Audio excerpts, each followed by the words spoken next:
Hello, hello, and good morning to all of my absolute favorite people in the world. How are we all doing today? Won't take up much of your time right off the bat, if any, honestly, before we jump right into today's gory history lesson. The last 2 weeks have been super crazy, which is why the episodes have been going out on different days and different times, but we are back on track today, and I could not be happier to be back to my regular work schedule, the one that doesn't make me cry. Besides that, my computer's on the fritz. The ice cream that I fell asleep eating that eventually melted and spilled onto my laptop is coming back to haunt me. It's been restarting and freezing at random times, but I'm done talking about me. Let's find out what we have in store. Today, I will be bringing you the unsolved case of 3 missing women in the Indiana Dunes State Park. My name is Eli, and this is Murder in the Morning.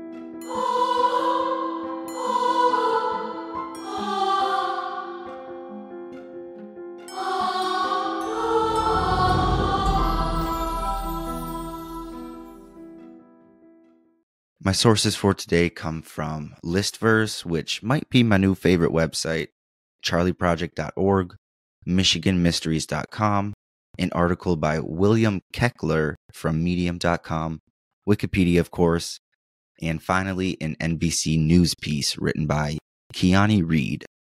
Today's episode is actually a listener's recommendation.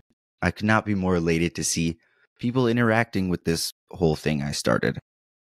I knew I had at least heard of this case before when she brought it up to me and said I should do it, but per usual, my memory failed me and some heavy research was needed. It turns out that this Sand Dune State Park's history is riddled with mysteries, not unlike the one I'll be sharing in full. For example, listverse.com alone has an article titled 10 Baffling Missing Person Cases at Indiana Dunes National Park. I mean, who knew this was such a treacherous place? Oh, and just so we're clear, that article said National Park. That's the new name of it. Back when this case took place in 1966, it was called State Park. So that's the only reason I'll be differing between the two. And I would just like to share a bit of those cases from the article that either remind me of today's case or happened during sometime in that same time frame. According to Listverse, situated along Lake Michigan close to the Indiana coast, Indiana Dunes National Park's complex history and attractive features, including 50 miles or 80 kilometers of sand dunes, woodlands, prairies, and wetlands, make it a popular destination for birdwatching and fossil hunting. However, despite the park's beauty, several people have gone missing from Indiana Dunes National Park over the last few decades. Number 1. Following her disappearance in 2000, what happened to Mary Jo Klenn is still a mystery. Klenn was 40 years old when she was last spotted in Valparaiso, I believe, situated in Porter County, Indiana, close to the Indiana Dunes National Park. Over the last 2 decades, little information has been found about Klenn's case, making it even more challenging to determine the mystery of what happened to her. Unusually, no details about Klenn's clothing, jewelry, or personal items that she might have had on her at the time of her disappearance. Whereas often, these small clues left on or by an unidentified body can make a difference in later distinguishing this person's identity. So that's mystery number 1. Number 2, we have Janice White. Park ranger notes reveal that on August 7th of 1995, a girl went missing from her home close to the Dunes National Park. The following day, the girl's deceased body was found in an isolated section of the park in Gary, Indiana. Incident notes state that the park was prepared to work in coordination with Gary police on investigating the offense, but no further notes are made of the disappearance or death within any of the park ranger notes. White, who attended Wirt High School, disappeared a few hours before her 15th birthday. The Gary community searched for her for over a day before finding her body at the bottom of a hill in the park with her bike close by. and her case remains unsolved. Finally, my favorite, number 3, Martha Pilnock. Martha Pilnock disappeared approximately 20 minutes from the Dunes National Park on January 15th, 1944, in, Valparaiso, Indiana. At the time she disappeared, Martha resided on a farm with her husband and father. In 1965, years later, Martha's daughter approached law enforcement and stated that she had not seen her mother in over 25 years. This means that Martha's daughter would have last seen her mother in 1940, several years before her so-called disappearance. And over a decade later, in 1958, Martha's husband, Fred, filed a divorce petition stating that Martha was alive and living out of state. Martha contacted neither her husband nor her children after 1944, and it remains uncertain whether Martha remarried or went missing. This Martha mystery is a wild one. I mean, did she actually disappear in 44? Did anybody report her missing? And why did so much time pass before anyone said or did anything? 25 years until her daughter's like, well, I guess I haven't seen my mom. I would love to do a much deeper dive into that case itself. But first, we must cover the sand dunes' greatest mystery. On July 2nd, 1966, 3 young women set off for the dunes in Indiana State Park for a day of sunbathing and relaxation. Renee Bruhl, Patricia Blough, both 19, and Ann Miller, who was 21, arrived at the park around 10 a.m. that morning. Here, they only had to hike about 100 yards to the perfect spot on the Lake Michigan shoreline. At around noon, witnesses recall seeing the 3 friends leave their belongings on the beach to spend a few minutes in the water.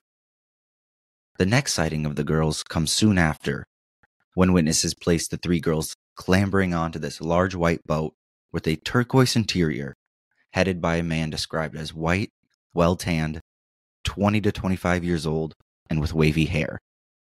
This would be the last time anyone would see the girls, ever.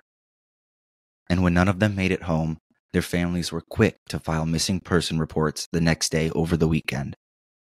The first to respond were actually the park rangers. They heard of this report and immediately went to check out the scene.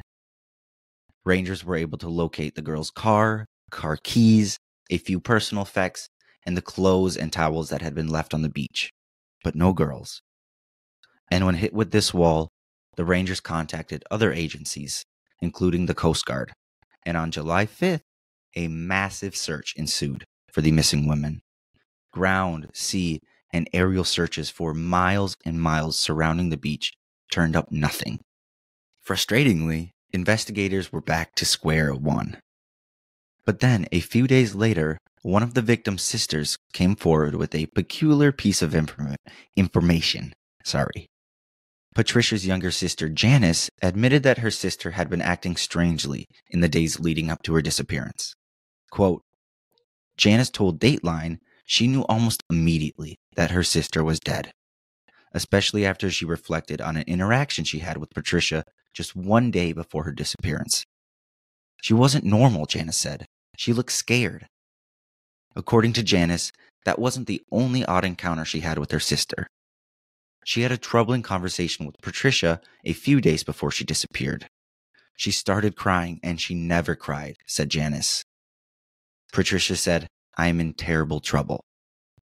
Janice told Dateline she knew Patricia was dating a married man, so she asked her sister if she was pregnant.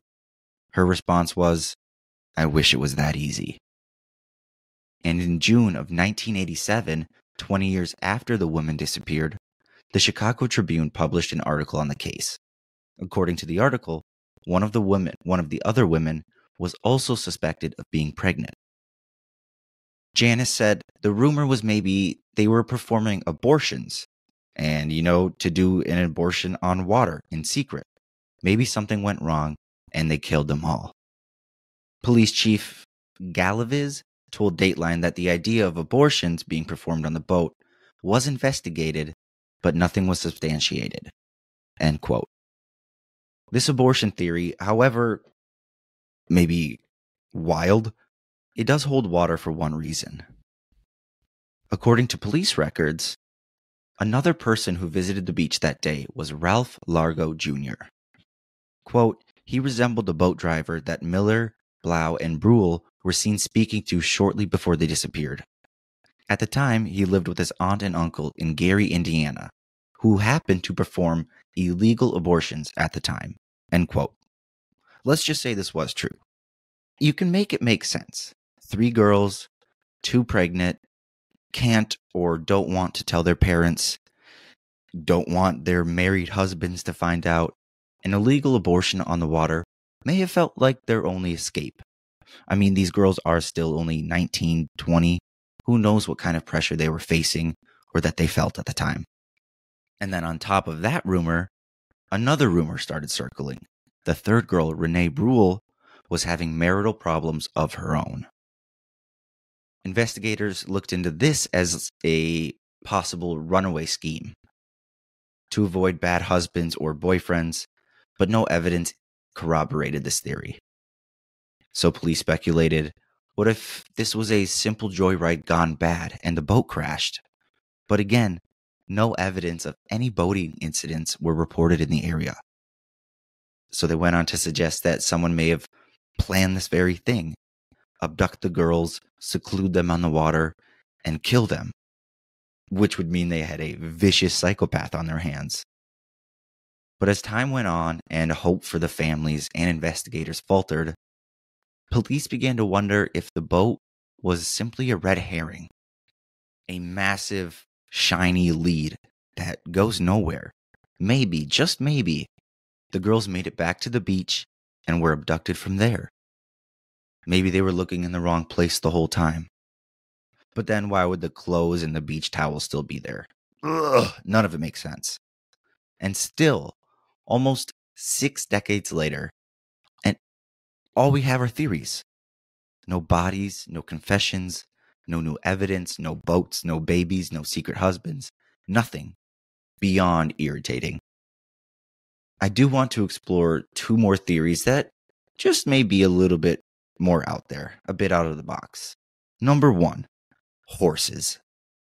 According to the Charlie Project, Blough, Miller, and Bruhl frequently rode horses at the Tricolor Stables in Palatine, Illinois in 1966. The stables were owned by George Jane, a prominent horse dealer. George and his brother, Silas Jane, were involved in a bitter argument over horse dealing during the mid-1960s.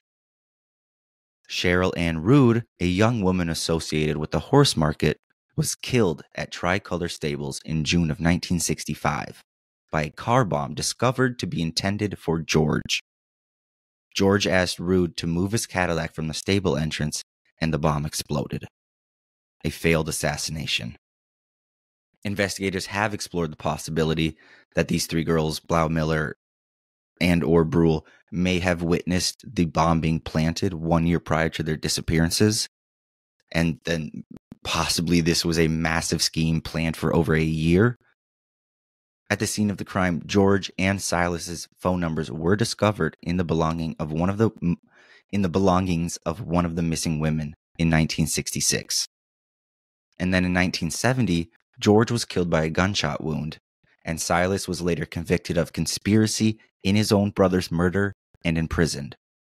Silas died in 1987, but he was also a suspect in the 1977 disappearance and probable murder of Helen Branch.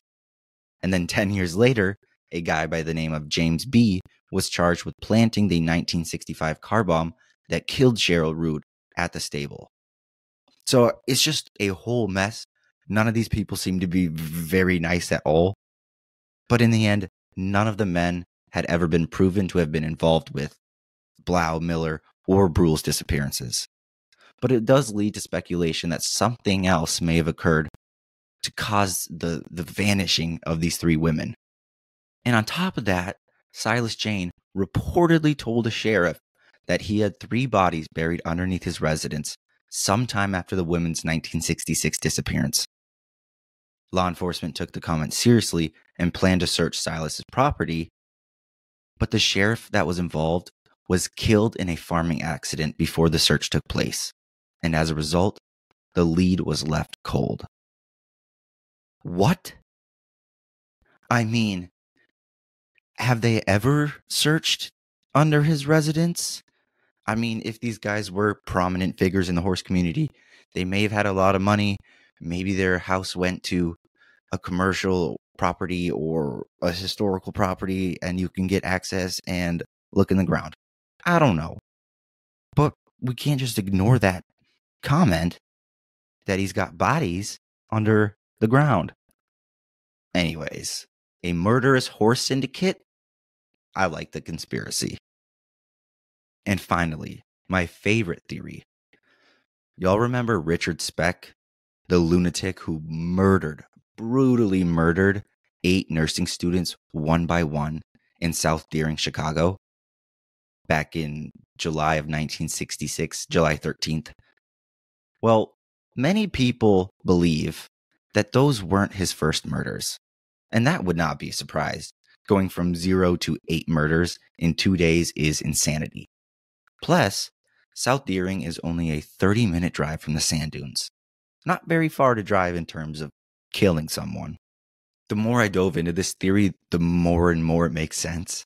Apparently, Speck moved back to the Chicago area in 1966, the year of the disappearances. And that year, he literally applied to be an apprentice seaman in the U.S. Coast Guard on Lake Michigan. Now, I'm not saying that gives him access to a boat, but maybe it would lead him towards the terrible, terrible idea of stealing a boat and then stealing women. People over the years have theorized that Speck had somehow gotten control of a boat and then that day began hunting a victim or victims of opportunity along the shoreline. Unfortunately, Speck never admitted to any other crimes than the horrible octuple murder he committed. And it's not clear if investigators even questioned him in regards to this case at all. But we do know that once Richard Speck was arrested, no more girls vanished in a similar fashion. You draw from that what you will. But between those last two, I think there are some solid, fun theories. I say we look under that frickin' house, and if nothing's there, we dig a little bit deeper into the Richard Speck theory. I don't know. To end, here's a little snippet from NBC that may bring just a bit of light to the horrible story. Quote, Janice told Dateline she doesn't know what to believe about her sister's disappearance. She also said she doesn't know if the truth will ever come to light. Janice said, I always thought it would get solved after my mother passed, but they're still working on the case. Despite the lack of closure, Janice said one thing she's certain of is this, that her sister would be proud of her and how far she's come from their childhood. Janice told Dateline, if she could see my life now, I live on a beautiful estate, we don't have horses anymore, but she would have loved my husband. I ended up marrying a horse doctor. End quote.